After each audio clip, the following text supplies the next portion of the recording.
Folks, welcome into another episode of SportsBookReview.com's Major League Baseball show. I'm Donnie Seymour. He's Jason Radowitz, a rested and ready, or at least we think a rested and ready Jason Radowitz, as his 1,000-mile journey is complete. He is back on the show, and we are ready to tear it up for another new week. Jason, welcome back. Good to have my co-host here with me today.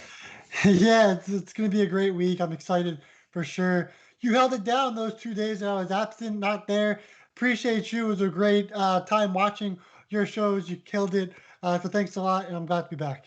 No, it is great to be back. And folks, thanks again. We're going to do it again Monday through Friday, same time each and every day, 1:30 p.m. Eastern time. We break down the Major League Baseball card. Jason and I have a couple games picked out. We'll open up to the floor as we usually do, and also circle back at the end of the show to make sure we give out our best bets and our bankers. 83 people already watching the show. We do thank you for that. If you haven't done so yet and you haven't hit that notification button, hit the subscribe button below right here on YouTube. Each and every time Jason and I go live on the Major League Baseball show, you'll get it delivered directly to your inbox. You can come in and say hello in the chat box like Alex, Del Toledo, James Hines, Abdel Alvarez, Jack, and Daniel. Welcome into the show. Let's waste no further. Let's keep it moving and get it going here, Jason. 901-902 in the city of brotherly love. But right now, it might be the city of brotherly shove with a doubleheader loss yesterday to our rivals, the Atlanta Braves. Today's going to have Newcomb versus Nola on the mound. On the optics end of it, Jason, looks like it's a big pitching mismatch. If we look at the tickets coming in, 7 out of every 10 tickets coming in on the Philadelphia Phillies. But Pinnacle at SPRodds.com, Jason, opened up at a -141. That now sits at a -150, so the line actually moving towards the money coming in. And again, should be the better pitching performance here, but which Phillies lineup are we going to get in this game? Which Phillies bullpen are we going to get in this game? The one Friday that had a 4-0 shutout, or the one over the weekend that got continually lit up by this Atlanta Braves offense? If I'm looking at this game, if there's any value to me, it's really hard to find. But since we're going over this game, I actually have a slight lean towards the team total Atlanta Braves over 3.5. If you can maybe scrape 1 or 2 off Nola over the first 6 innings, that's going to leave a couple chances here, 7th, 8th, and 9th, to get that pushed over the number. I don't trust the game overall because I don't trust the Phillies itself. I'm going to lean here, Jason, with an Atlanta Braves team total over 3.5. What are we looking at for this game? Yeah, it's an interesting look. For this game, the Phillies and Braves, obviously, the doubleheader was complete chaos for the Phillies. But, now the Braves, coming off 2 wins with the doubleheader, might be a little bit tired in this game. But I do like this over 3.5. I do think that's a low number for a Braves offense that can really hit the ball pretty well. For Nola, his last start was fantastic versus the Yankees. I think he had like 12 strikeouts in 6 innings. I think, really at the end of the day, Nola is their best pitcher on the Phillies, and he's going to perform in this matchup, especially after a doubleheader where, the Braves kind of maybe used all their offense in those 2 games. So for me, I do think the Phillies win this game. For me, I also think it's going to be under 9. I think both teams are going to be a little bit tired for this one. So for me, Phillies -155 and under 9, both are leans for me. Yeah, I would like it even better, Jason, if we had another doubleheader there where actually Nola only had to go 6 of the 7 innings. It makes it tough because you should have the advantage here. You should be able to hit Newcomb, the Philadelphia Phillies offense. But when it just boils down to it, even watching those doubleheaders, because even the first game of the doubleheader on Sunday, you had the effect of a bullpen game for Atlanta, and the Phillies couldn't steal that one. Then you go up against a decent pitcher, which is Fried, and he dominates them throughout that lineup. I just can't believe how bad the Phillies bullpen, and we'll see if it holds up there, but the over-under across the board is at 9. I'll lead towards Atlanta as a team total. So, hey, why not, Jason? Nice 5-4 win for the Philadelphia Phillies. Might work out for everybody in this one.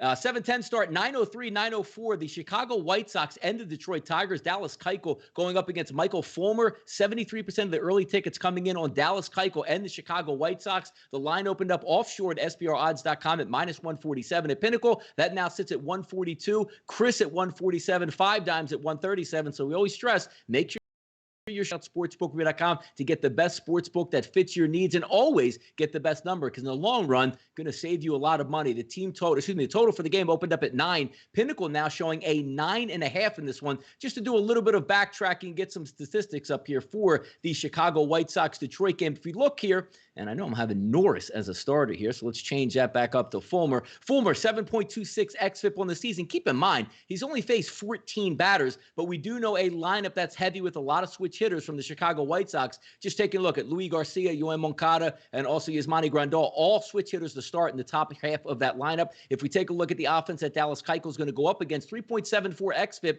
through a decent amount of batters, 56 right-handed batters and 15 left-handed batters. He's done the job on both sides. A decent hitting lineup 1 through 5 in this game. I still do lean towards the Chicago White Sox in this game. It's a little bit expensive, but I actually like the team total for the White Sox at 4.5. It is juicy at 5 dimes at -135. That's where I'm going to go with a team total for the White Sox. Jason, what do you say about this game? Yeah, I'm with you, White Sox in this spot. I found them at -139 for me. So yeah, the White Sox are one of my official plays on the day. Again, Michael Fulmer taking the mound for the Tigers. He might just go two, 3 innings at most, and then it'll be Daniel Norris. He'll go for the other 2, 3 innings and get the second portion of the start. So for me, both of these starters have an ERA above double digits, going with against the White Sox. But the only thing that I'm worried about for the White Sox is they played last night. There's a rain delay, extra innings. Now they have to travel from Chicago to Detroit. It's not crazy travel, but I mean, yeah, it does scare me just a bit. That they're going to be traveling. They had a late night game. Now they have this game. I do worry if the White Sox offense does struggle just a little bit early in this game. But when you have Fulmer and Norris pitching, those worries kind of go away at the same time. So I know Keuchel will be prepared. He'll get a lot of strikeouts versus the Tigers offense that strikes out a ton. And Keuchel is not a big strikeout pitcher. He's more of a ground ball pitcher. But you expect Keuchel to get some strikeouts, get a lot of ground balls, pitch well versus the Tigers. So I love the White Sox in this matchup. But the only reason why I'm going with the money line instead of -1.5 is because the White Sox have to travel. Gotcha. 182 people watching. Our closest friends, Jason, in here so far with us in the chat box within 5 minutes in the show. Shaheem Taylor says, hey, Donnie and Jason. Elliot V likes Colorado on the money line. Abel Alvarez. It's Abel like Kane and Abe. So it's Abel. Okay. Kane. So now, look at that. We're getting pronunciations in the chat box. Sometimes we struggle with pictures. We struggle with the chat box sometimes, but it's nice to see people actually in the chat box letting us know how to pronounce the names. Patty's 1996. Hey, Donnie and Jason. Hope you had a good weekend. Fantastic way around and ready to cash in some of these tickets. Let's keep going. 9:05, 9:06 in NL East matchup, Washington and New York. That is the Mets and the Nationals. Two lefties on the mound here, Jason. Corbin and Matz. If we take a look at Washington, 76% of the tickets early on coming in on the Washington Nationals. But check out this line here. It just looks a little cheap to me. Pinnacle opens up at 108. It's actually moved higher to 118. Chris at 122. 5 dimes at 116. You have a distinct advantage in the pitching matchup. But I think reason being, obviously, the Washington Nationals now finally seems like going on the road. But the problem is their bats. I mean, thank goodness Juan Soto came out to give them a little bit of a kick in the pants in that 1 through 9. But outside of Juan Soto, they're not doing too much damage. And I think that's a direct concept here of why that line is so low. And also taking a look at a team total of 8.5 across the board. I'm going to take out both bullpens in this. I'm going to go first 5 cheap with the Nationals at -115 at 5 dimes. I think they'll be up at the end of 5 innings. I'm going to fade Steven Matz in this, and I don't want to worry about who's going to come in 7, 8, 9. Just give me the better pitcher here. Give me a couple hits. I'm going to take the Nationals on the first 5 innings money line, Jason. How about you? Yeah, see, this is an interesting game because, again, the Nationals' offense has been struggling. I mean, I had the Nationals over 5 runs a couple days ago against the Orioles against a really bad pitcher, and they only got 3 runs, man. So, yeah, the Nationals concerned me a ton. And you also look at Steven Matz. His home numbers last season had like a 2.31 ERA at home, which is, really good for a guy like Steven Matz. But again, he struggled on the road, and this season hasn't looked great at all. And obviously Corbin's the better pitcher. I completely agree with you there. Corbin will get more swings and misses. Both these lefties are good with, getting ground balls. Getting strikeouts as well. Corbin does a really good job getting strikeouts. So for me, this game, tough one. I do like the Nationals at -120 for the full game. I'd even look at maybe the first 5 under for this game. So for your sake, maybe the Nationals get up to 1-0, 2-0 game, and the under F5 hits. For me, it's the Mets game, so I'm staying away from it. But if I had to pick, I'd probably look at maybe the F5 under in this one. You know what's interesting about this too, Jason, when you take a look at with the specifically for the Nationals being home so much, some off time now going on the road and being effective. You're right. Steven Matz has been a pretty good pitcher at home in Citi Field. And just that lineup for the Nationals. I mean, look, if Matz doesn't blow up, they still should be in this game. And what I mean by that is the Nationals offense getting like 3 runs over 6 innings seems like a lot. So one would think taking a home dog in this instance, if you're leaning on Steven Matz, is a decent shot. I'm going to take out, as I said, the bullpens here. I'll lean on Washington in this game. So some interesting stuff popping up. And again, 8.5 is a total. That tells you all you need to know, specifically with both teams having a DH. 909, 910, Minnesota and Milwaukee. Dobnik and Hauser in this game. 7 out of every 10 tickets here, Jason, coming in on the Minnesota Twins. That line opened up roughly a pick'em, staying a pick'em across the board at SBRodds.com. And if we take a look at a total, and this Pinnacle actually opened up at an 8 and then goes to 8.5, and you scratch yourself and say, hey, you know what? In the past, Milwaukee's always had a good offense. The Twins consistently, even this year, have a really good offense, but it just goes to show you how good these baseball teams are pitching-wise when you start with Dobnik and Hauser in this instance. This is a good one. Now, I'm going to lean on taking the Twins over the first 5 innings. I actually got them at plus 105. I love the way Dobnik was last start out versus the Pittsburgh Pirates over 5 innings. I'll take the bullpens out again. I want the Twins lineup to come alive. Scratch me out 2 or 3 runs. I think I can hang on. I'll take the dog over the first 5 here, Jason. How about you? Yeah, I'm with you. I like the Twins minus 110 as a pick 'em for the game instead of just the first 5. Yeah, for me, I think the Twins obviously have the better offense. Of course, Milwaukee Brewers have struggled a ton offensively. Not so much the Twins. The Twins are 10-6 on the season, and then you have the Brewers who are under 500. And this is a pick 'em between 2 great starters. Obviously, Dobnak a .6 ERA and Hauser with a .75 ERA. The difference though is Hauser, his FIP is 4.05. Dobnak has an FIP of 2.7. There's a big difference there between the 2 pitchers. Hauser and Dobnak both get a ton of ground balls, but again, Hausner, he's kind of struggled a little bit. He's keeping guys on base, and last season he didn't do a great job of that. I think that's going to regress a little bit with leaving guys on base. Obviously, right now he's 100% of leaving guys on base, so that should regress versus the Twins to have a great offense. And I think Dobnak has a better matchup versus the Brewers, of course. So for me, the Twins at minus 110, but I'd also look at under 4.5 in the first 5, of course, with 2 great pitchers on the mound. But I do think the Twins will get ahead a little bit earlier and win this game. Crazy, Jason, because we talk about, too, we're saying, how good they've started off in the year. Most people wouldn't be able to pick up Dobnik and Hauser out of a lineup across the board. And you're right, Dobnik's ground ball percentage close to 70%.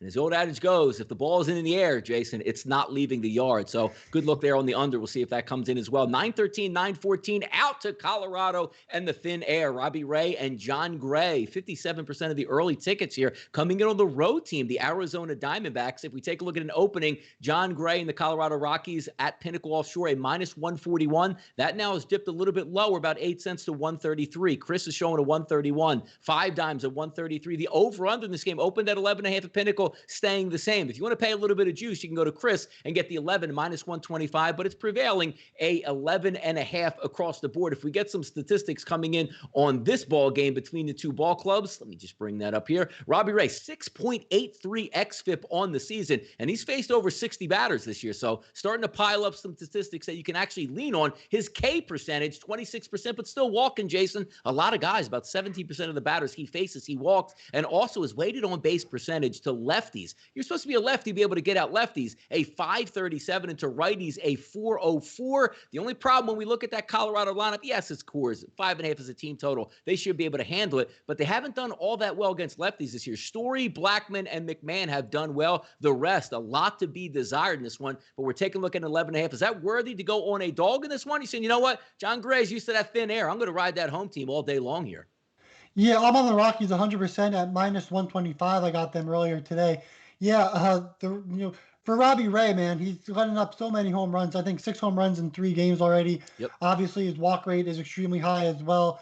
And, the Rockies, yeah, they've struggled a little bit against lefties, but they're still hitting 275.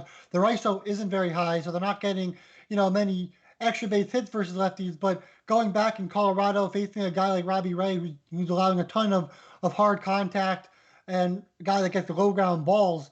Yeah, I like the Rockies here in Coors Field against Robbie Ray. Ray's a guy that's going to strike out a bunch of batters, but he's also going to walk a ton of batters, let a ton of hard contact, and a lot of low ground. He doesn't like many ground balls either. So for me, yeah, I'm on the Rockies here at -125. Gray, he's been there, done that in Coors Field. He's been solid this season. Maybe not as solid as he usually was. Just 7 strikeouts and 4 walks.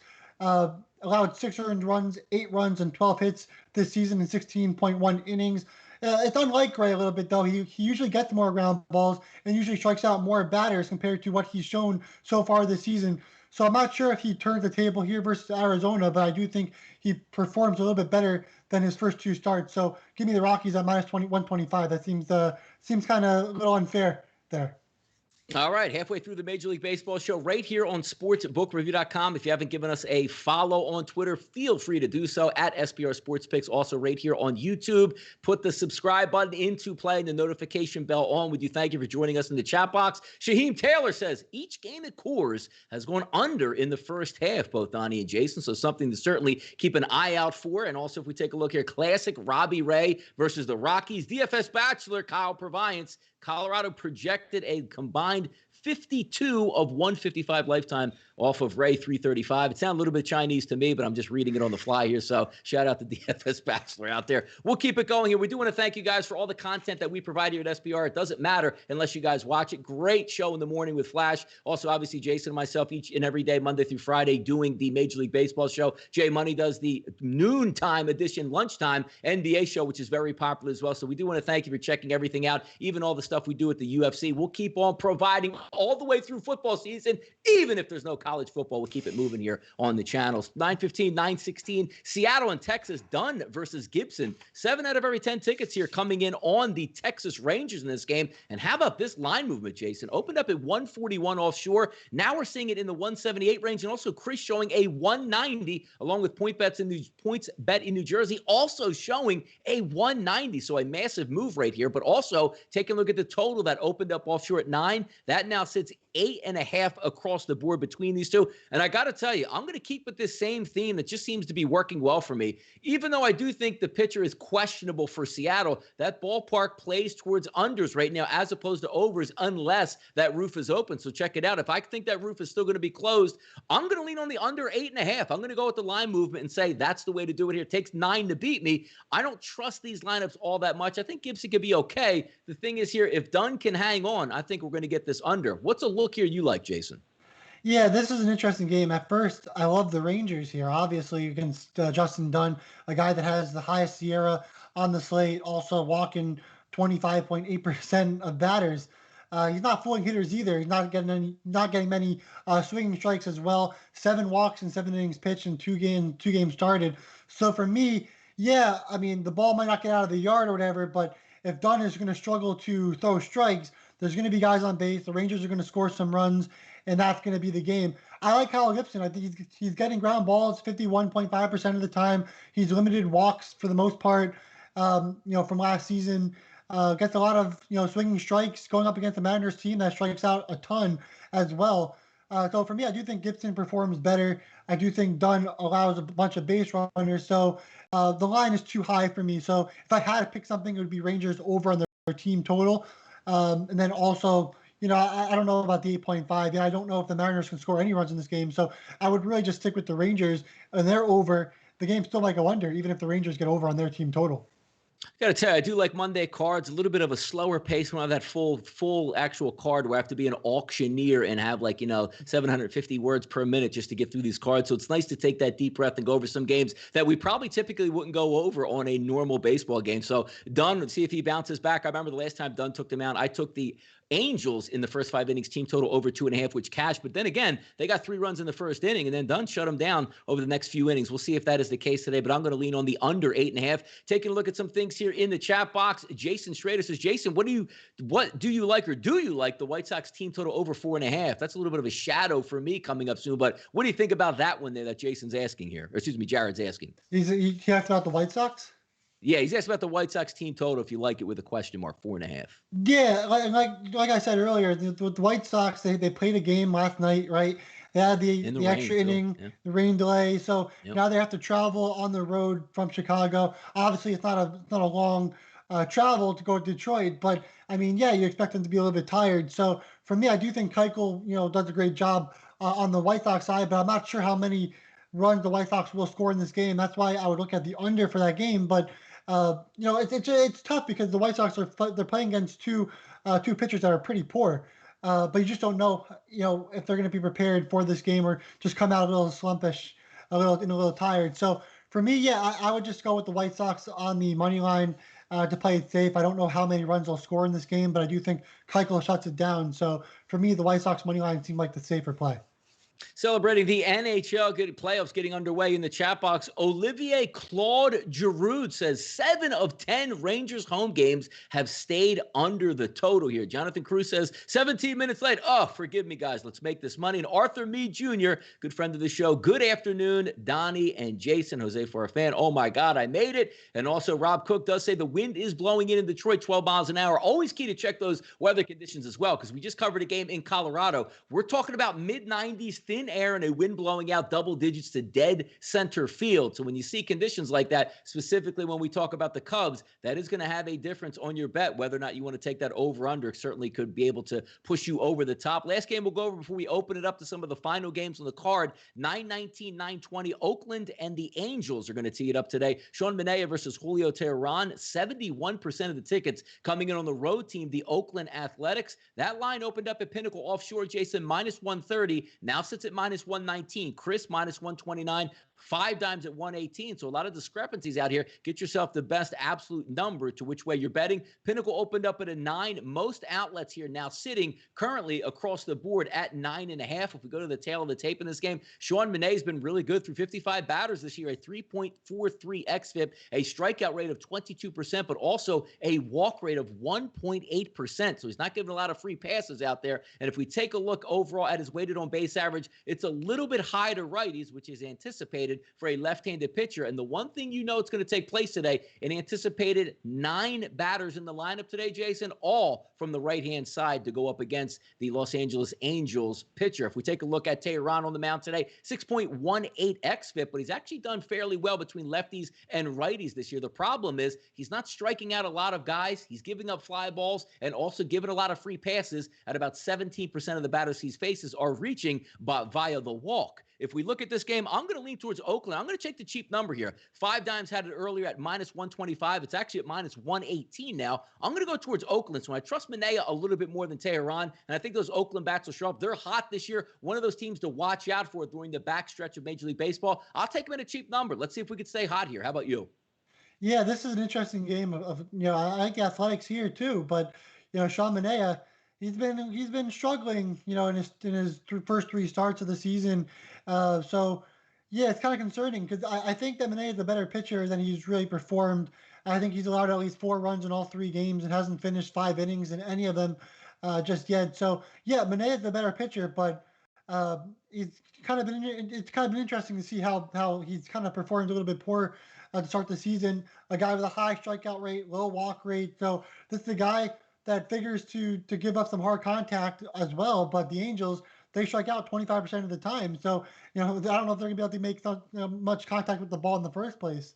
Then you have Julio Teheran. His SIERA is a 5.12. His walk percentage of 11.1. Also just gets 40% of ground balls.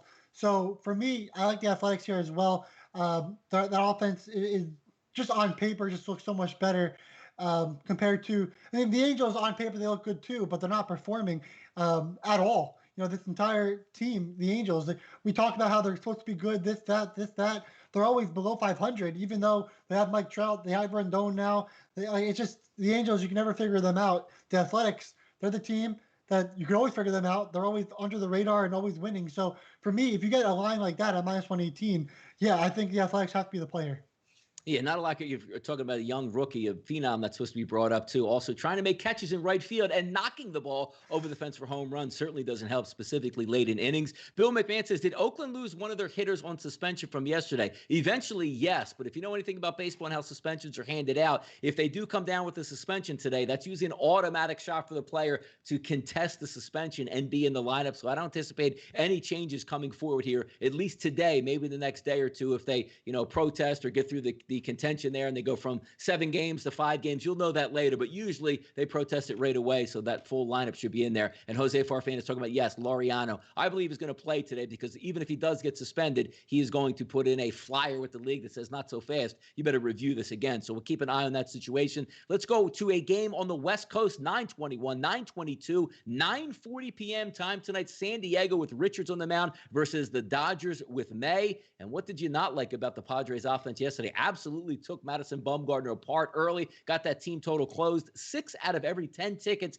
in this game, Jason, coming up for the Los Angeles Dodgers. They opened up at 168 with Pinnacle offshore. Now we're rising to 200. Now, look, Chris is showing a 155. You always have to take some of these lines with a grain of salt because maybe they haven't moved or not available or not reporting back to the odds services, specifically at SBRodds.com. 5 dimes, 195, points bet, minus 215. So a lot of differentiating odds are out there with a total of 8%. Do you just keep it? The one hard thing about the Dodgers is, I say time and time again, Jason, it takes 1 inning. They're down 2-0 yesterday after 5. They can't do anything. They end up with 6, their team total. They do that so many times because the 3-run home run with team launch angle is always 1 inning away. Is this line something you trust even though it's high, or you say, you know what, San Diego bats are hot. I think they're going to put up some runs and hang around. This is going to be a worthy dog. Yeah, so for this game, it looks like Garrett Richards is now out of the game, and that's why the line is moving down. So it's going to be Perdomo. Perdomo is going to be on the mound for the Padres, another guy that I don't really trust either. So for me, yeah, I love the Dodgers here. I love the Dodgers here with Richards on the mound, and I love them with Perdomo on the mound as well.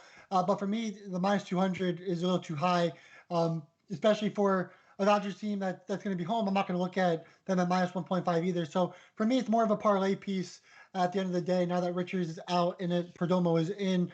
So make sure that you guys see that Perdomo is in instead of Richards. Looks like Richards will get the start tomorrow. Instead, he limits walks, he gets high strikeouts, limits the hard contact as well. He's allowed just 2 earned runs on 3 hits and 6 innings pitched, 8 strikeouts and 1 walk. So for me, Dodgers are the easy play here, but they're more of a parlay piece at this point, and I wouldn't look at minus 1.5 since they are the home team. Gotcha. Also, Kevin Mendoza says he likes the Padres at plus 1.5.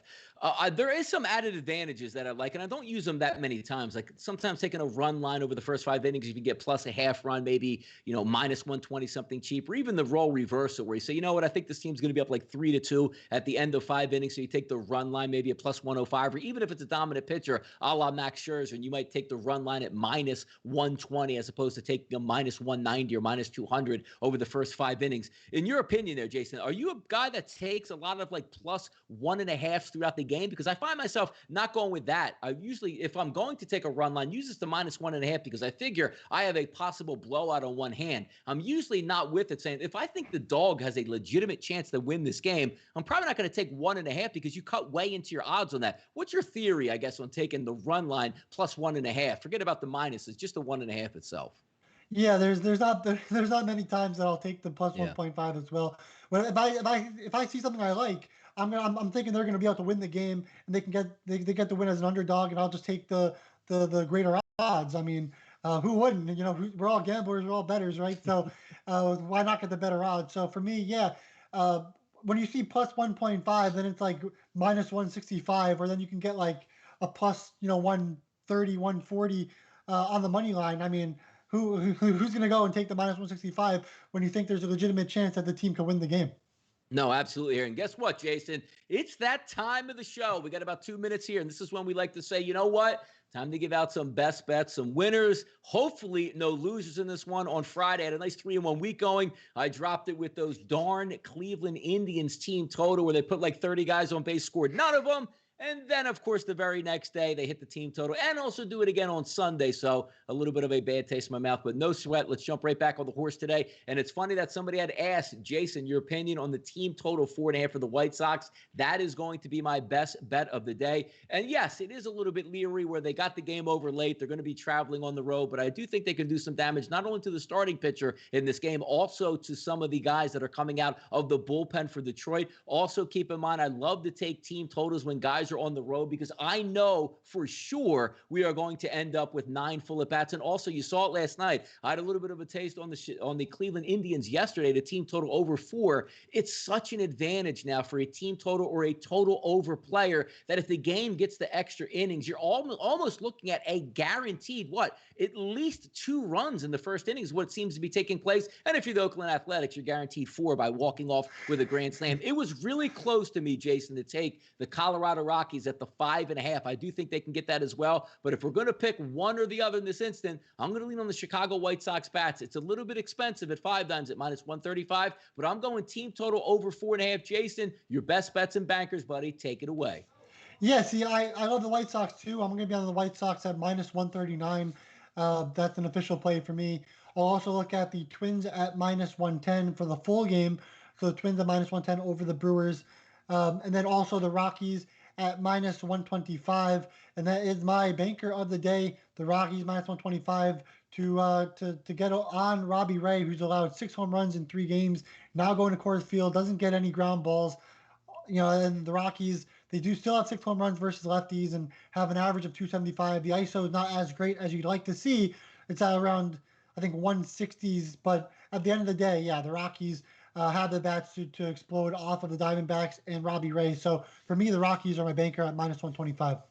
Look at that, hitting roughly 10 games in 30 minutes, giving out best bets. We guys know your time is money. We don't need 2 hours. We'll get you in, we'll get you out, we'll get some money in your pocket. That's the design of SportsbookReview.com's Major League Baseball show right here on the channels Monday through Friday. Over 300 people watching live in the chat box. We do thank you very much for that. Jason and I will be right back here on Tuesday, 1:30 p.m. Eastern Time. I'm Donnie Seymour. He's Jason Radowitz for SportsbookReview.com. This is the Major League Baseball show.